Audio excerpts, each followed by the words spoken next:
Hello mga kababayan, no? Mga ka-OFW, magandang gabi. So, itong video na ito ay tungkol sa nag-comment kay Miss Alea.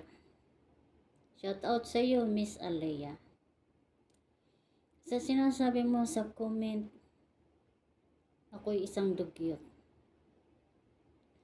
Sinasabi mo sa comment, dapat sa amo ako magreklamo. So, maraming salamat sa iyo kasi bumibisita ka sa wall ko. Proud ako sa iyo. Proud ako bilang kapwa mo, no? So ganito ha. So ganito kasi ito na rin naman. Yan naman din ang sinasabi mo. Kasi pumupunta kayo dito. Nakikita mo So pagpunta no dito, tapos na ako maglinis. So may panibagong alikabok. Dugyot na kung dugyot. So okay lang sa akin yun kung ano yung sabihin nyo sa akin. Sanay na ako. Ang masasabi ko lang, ka-OFW Diyos na ang bahala sa'yo. Diyos na ang bahalang magpaliwanag sa'yo. Wala akong oras magpaliwanag sa mga taong nanghuhusga sa akin. Sa mga taong nanglalait sa akin. Kung ano man yung aking mga ginagawa. Siguro, kung sa amo ako magreklamo, hindi na kailangan. Dahil hindi ako katulad ng iba. Hindi naman lahat ng OFW. Kunting lang. Agad sa amo. Pera lang. Kung ikaw ay talagang hindi pinakisamahan ng husto ng iyong kasama na parang amo ang turing sa'yo. Ang pakikisama sa'yo. Dahil kumbaga matagal na dito ay para ng amo. Tungkol naman sa pakikisama, hindi marunong makisama, nandito ka ba sa loob ng bahay palagi? Dahil nasasabi mo, walang pakisama. Tungkol naman sa pakisama, ginagawa ko na lahat, Ginagawa ko na lahat ng pakisama. Pero, mabait pagkaharap mo. Pagtalikod, nandoon yung alam mo na. Nandun yung chinicheck yung Facebook ko, ini-screenshot, pinapasa sa iba, pinapasa sa kaibigan. Ganito, si Melinda, matanda na, hindi nahihiya. Upload ng upload. TikTok ng TikTok. Kung ano pa. I-screenshot, pasa sa kasama, pasa kay pag-uusapan. Pero isa din naman yung mga kasama mo, isa din na binabantayan ka. Chinichik yung Facebook mo. Nilalait. Nilalait. So ngayon, So wag na nating pag-usapan. Inaano ko lang sa'yo,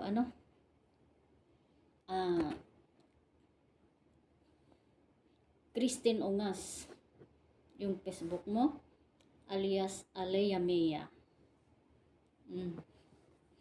Kaya, sabihin ko sa'yo, sa pakikisama, alam mo ba ang tao dito sa loob ng bahay? Pera lang kung siguro kahit matagal na nga magkasama, nag-aalitan pa nga sila Yung mga kasama ko dito, kahit matagal na silang magkasama, nag-aalitan pa sila. Yung unan na mga kasama dito, umalis. Pangalawa, umalis. Ako lang ang nagtagal na kasama. So, sa pakisama sa pakisama lang, marunong ako makisama. Okay? Kaso lang, pagramdam ko ang Pakiramdam ko, ang tao, iba ang pakikitungo sa'yo, iba ang pakikisama sa'yo. Dahil ako may isip, kahit wala akong pinag-aralan, ako na lang ang umiwas. Kasi hindi naman ako mamamatay kung wala akong kaibigan, kung wala akong kasama. Sanay akong mag-isa. Sanay akong mag-focus lang sa buhay ko. Sanay ako, pamilya ko lang ang bigyan ko ng time. Hindi ko bibigyan ng time yung mga taong mga toxic. Hindi ako makihalubilo sa mga taong puro kayabangan pagkaharap mo. No? Walang ibang binibigkas kundi puro kayabangan. So kaya dito lang ako palagi sa kwarto ko. Dahil hindi naman ako mamamatay Tungkol naman sa pagbibidyo ko, may karapatan ako mag-upload kung ano-ano dahil video ko ito. Facebook ko ito. So ngayon, sa sinabi mong dugyot, maraming salamat. Diyos na ang bahala sa iyo magpaliwanag. Sa sinasabi mo, bakit hindi ko i-video yung mga ginagawa ko? Dot-dot ng dot-dot kung ano yung ginagawa ko dito. Nagla-live pa nga ako kung ano ang ginagawa ko sa kwarto ko. Kung ano ang ginagawa ko pag may oras ako magpahinga. Nagla-live ako. Wala akong pakialam. Basta ako nakapokus ako sa sarili ko, sa buhay ko. Yun ang iniintindi ko. Tungkol naman sa pagrereklamo doon sa amo. Siguro kung dugyot matagal na akong sinisisante sa amo ko. Hindi ako aabot ng 9 years dito. Mag 9 years ako dito ngayong February 24. Hindi ako aabot ng ganito katagal kung ako'y isang dugyot. Baka yung mga kasama ang dugyot. Ay naku, maraming salamat sa'yo napansin mo ang aking video So ganito. Kasi pag may umuupo kasi ganyan, syempre pareho tayong mga katulong. Halimbawa, ikaw sa side mo, mayroong ibang katulong pumapasok sa bahay, kahit pa anak ng amo mo, kahit pa tapos may mga alagang bata. Wala ka namang ibang ginagawa di ba? Pareho tayong katulong. Hindi tayo amo. Pareho tayong katulong. Iiwanan mo lang ba yung kalat ng mga alaga mo dyan? Iiwan mo lang sa mga... Dahil sa sinasabi mong tagalinis ako, kumpleto ang sahod ko? Hindi porkit kumpleto ang sahod ko ay ganun na lang ang gagawin ninyo. Pero okay lang naman sa akin yun. Nililinis ko lahat, yung mga kalat, yung man yung dumi dyan. Kung mayroon na iniiwanan nyo yung mga dyan sa baba, mga upuan, di ba? Okay lang sa akin. Hindi ako nagrereklamo. Hindi ako nagreklamo. Buong paligid ay nililinis ko. Dahil obligasyon ko yun. Sino ang dugyot sa atin ngayon? Pareho tayong katulong. Pareho tayong kapwa OFW. Tapos ganyan ang sasabihin mo sa akin, dugyot? Sino ang mas dugyot? Basta nyo na lang iiwan ang mga kalat nyo dyan. Diba? Pero hindi ako nagreklamo. Hindi ako nagreklamo sa mga followers ko. Halimbawa, pero hindi ko na kailangan mag-explain. Tungkol naman sa followers na sinasabi mo, upload ako ng upload, wala namang followers. Siguro kung ina-accept ko lang yung mga followers, baka hindi mo kaambilangin yung mga followers ko. Sa totoo lang.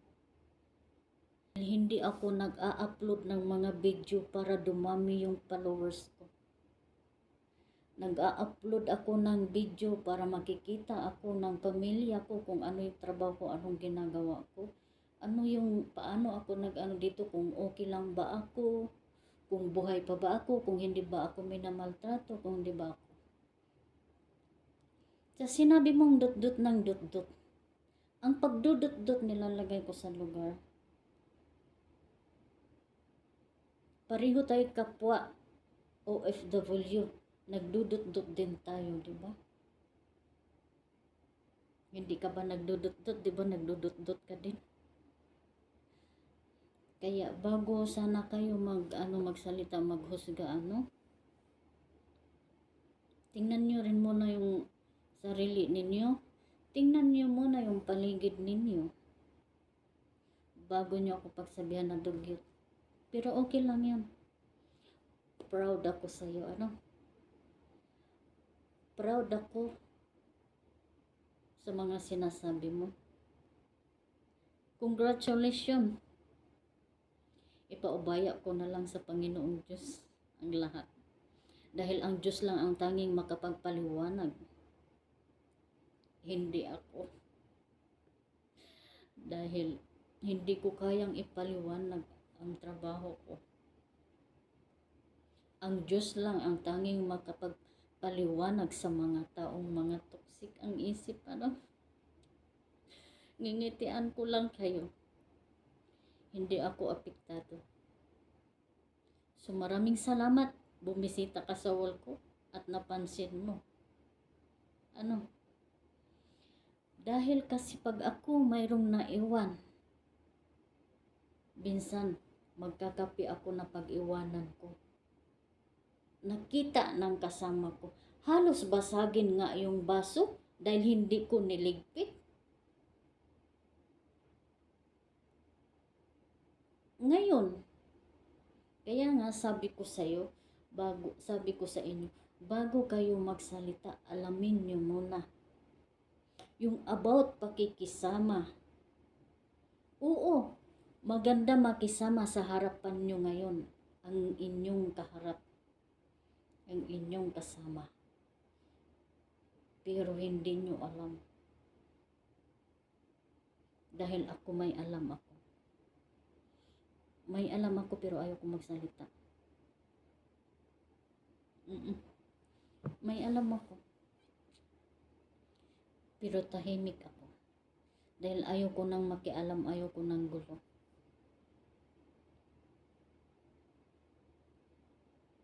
Hindi mo ba alam?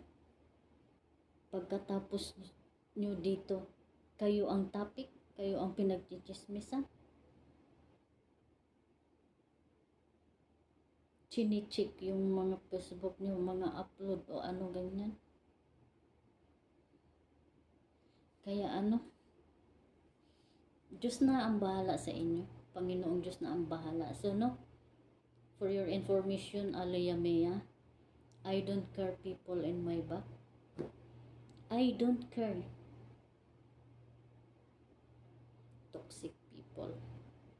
I just care myself. I just focus my own business. I close my mouth. I close my eyes. I close my ears. It's better to be alone than have people behind you. That's it. God bless you. Sana'y pagpalain ka pa ng Panginoong Diyos. Ito nga pala yung comment mo, Ito yung comment mo. Ito yung profile mo. Alayamea. Nakalak pa yung profile mo, So, ganun talaga pag yung taong mayroong hindi naman sa lahat, ha. Pag yung taong yung hilig makialam yung, di ko alam kung guilty or ano or what, naglalak ng profile. So, yung ano mo ay Christine Ungas. Ito, tingnan mo ha. Salute ako sa'yo. Maraming salamat. Alaya Mea, basahin ko lang yung comment mo ha. Alam mo, natutuwa ako at masaya ako. Kasi, ito yung mga sinasabi mo eh. Dapat kabayan, sa amo ka magreklamo, hindi sa followers mo. Sa social media, kasi hindi nila alam kung ano ka sa loob ng bahay. No need magreklamo kasi trabaho mo yan. Kumplito ang sahod mo. Tapos umaga linis, tapos buong maghapon hanggang gabi puro kadot-dot, puro live, daming buzzers, wala namang followers. Shout out sa'yo, no? Tuwang-tuwa ako, no? Magtrabaho ng maayos, wag puro reklamo. Katulong ka ba dyan? O anak ng amo? Wow. Ayos din, no? Shout out sa'yo, Aliyah Mea. Baba lang kung gugustuhin. Baba lang daw kung gugustuhin. Ay, ano yun? Baba lang kung gugustuhin. Ang puro pinapakita sa social media, yung linis mo lang. Dapat pakita mo din kung ano ang ginagawa mo buong maghapon at gabi. Piling mo kawawa ka, pero ikaw yung hindi marunong makisama. Daming sinasabi, dapat gawin mo yung trabaho mo. Yung bahay na linilinisan mo, dugyot, daming alikabok. Yes, proud ako sa'yo, no? Parang hindi ka nagtrabaho sa Saudi, no? Sa Saudi kasi pag mahangin, may kasamang alikabok, ano? Siyempre, naglilinis ako sa umaga. Pag pumapasok kayo dito, hapon na, di ba? Pero hindi ko na kailangan magpaliwanag, ano?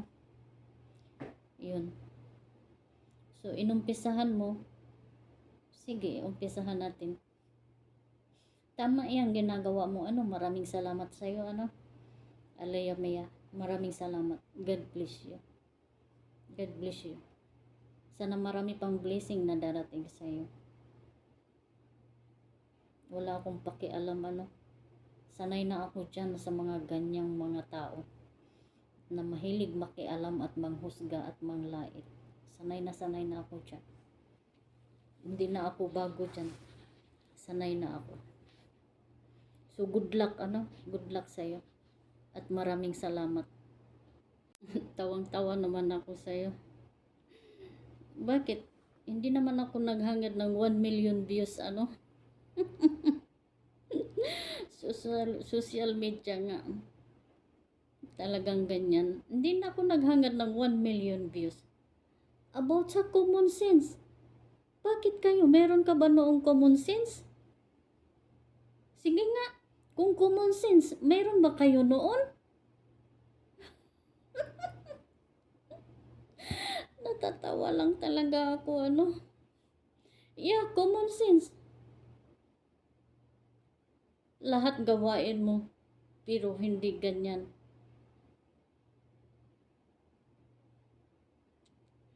Alam mo ba yung sinasabi mong common sense? Ikaw, meron ka noong common sense? Yung mga kasama mo, meron noon common sense? Nakakatawa, no? Pero okay lang, sige. Tawanan ko na lang. Ayaw ko naggulo. Tawanan ko na lang. Sige, sabihin nyo kung ano gusto nyong sabihin. Wala akong pakialam.